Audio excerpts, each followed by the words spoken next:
اعوذ باللہ من الشیطان الرجیم بسم اللہ الرحمن الرحیم السلام علیکم ورحمۃ اللہ وبرکاتہ۔ میں آپ کو پیغام دینے کے لیے، آپ کو بتانے کے لیے یہ کہہ رہا ہوں کہ کل 8 جون سے پورے ملک میں تمام مذہبی عبادتگاہوں کو کھول دیا جائے گا۔ میری خاص طور سے میرے عزیزان ملت مسلمانوں سے گزارش ہے کہ آپ تمام احتیاطی تدابیر کو استعمال کریے۔ مساجد کل کھل رہے ہیں۔ آپ کو جامعہ نظامیہ کا حیدرآباد کے عظیم دینی درسگاہ نے فتویٰ دیا ہے کہ آپ اپنے چہرے پر ماسک لگا کر بھی نماز ادا کر سکتے ہیں۔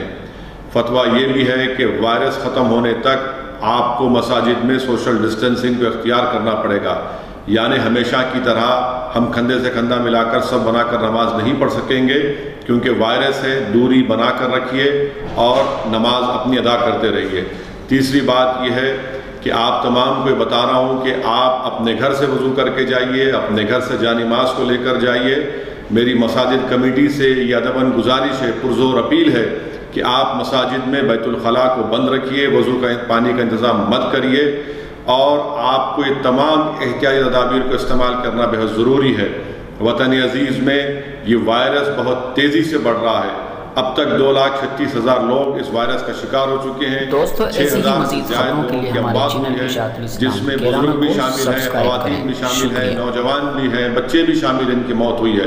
تو خدا کے لیے آپ سے گزارش ہے کہ اپنی مسجد کو اگر جانا ہے تو 65 سال کے حضرات نہ جائیں، جو بیمار ہیں نہ جائیں، اپنے چہرے پر ماسک لگا کر جائیے، وضو کر کے جائیے، کیونکہ مساجد میں وضو کا انتظام نہیں ہوگا، بیت الخلاء نہیں ہوگا۔ اپنی جان کو بچائیے، اپنے خاندان کو بچائیے، اپنے گھر کو اس وائرس سے بچائیے، کیونکہ ہم دیکھ رہے ہیں کہ اسپتال میں علاج کرنے کے لیے بہت سی مشکلات پیش آ رہی ہیں۔ اس کا خیال رکھیے، اپنی صحت کا خیال رکھیے۔ السلام علیکم ورحمۃ اللہ وبرکاتہ۔